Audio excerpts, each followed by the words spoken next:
మీ అందరికీ వందనాలు. ఇదివరకు బేల్దారి పని బావకట్టి బాగా తాగుడుకు మరిగి నేను ఎంత తాగుతున్నో నాకే అర్థం కాదు, ఎంత ఖర్చు పెడుతున్నో నాకే అర్థం కాదు. దాంట్లో దిగిందంటే వేలే అవుతాయి కానీ తక్కువేం కావు. అలాంటిది ఇక్కడ ఇదే సంవత్సరంలో ఇదే నెలలో ఇదే డేట్న ఇక్కడే టెంట్ వేసి ప్రార్థన కూటమి పెట్టారు. నాకు మాట్లాడడానికి పెద్దగా రాదు, ఏదైనా తప్పులుండి క్షమించండి, నాకు కొంచెం పదురుగా ఉన్నది.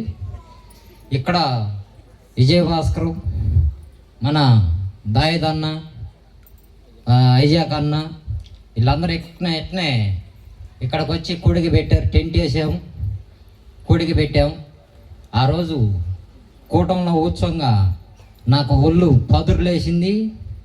మళ్ళీ ప్రార్థన అయిపోయినాక అయినా చూద్దామని చెప్పి మందు ఆగటానికని ఊళ్ళోకి వెళ్ళాను.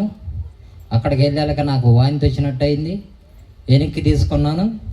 వచ్చినాక అక్కడి నుంచి నెల రోజులు ట్రై చేశాను తాగదామని, నా వల్ల కాలేదు. దేవుడు నన్ను తీసుకున్నాడు. అంతవరకు నెల రోజులు ఆగినాక బాప్టిషన్ తీసుకున్నాను. ఇప్పుడు దాకా నాకేం ఇబ్బంది లేదు. ఈ సంవత్సరం ప్రార్థన చేసుకున్నాక, ఈ బాప్టిషన్ తీసుకున్నాక దేవుడి దయ వల్ల వరి నాటుకున్నాను.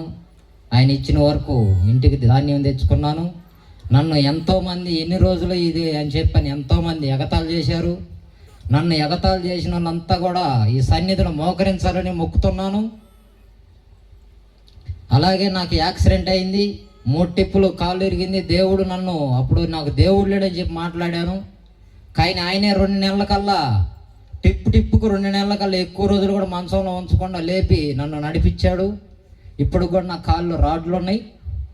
కానీ చిన్నగా పని చేసుకునే దానికి నాకు కృపనిచ్చాడు దేవుడు, ఓపికనిచ్చాడు, శక్తినిచ్చాడు. కానీ కొంచెం జ్ఞానాన్ని కూడా దయచేసి ఇతడని అనుకుంటున్నాను.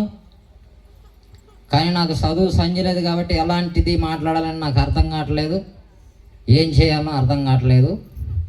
కానీ నాకు 3 టిప్పులు కాలు ఇరిగినా కూడా నన్ను పైకి లేవనెత్తాడు.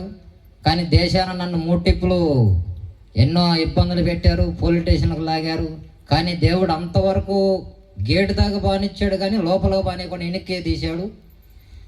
ఆయనకి రుణపైన ఉన్నాను. మీ అందరికీ వందనాలు. కానీ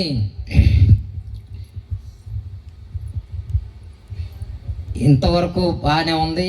కానీ ఈ సాక్ష్యానికి ఈ రకంగా నేను మారినందుకు నా తల్లి, నా తండ్రి, నా అన్నగానంటే ఇంకా సంతోషపడు, నేను ఇంకా సంతోషపడుతును. కానీ వాళ్ళు లేని పరిస్థితిలో నేను మారటం జరిగింది.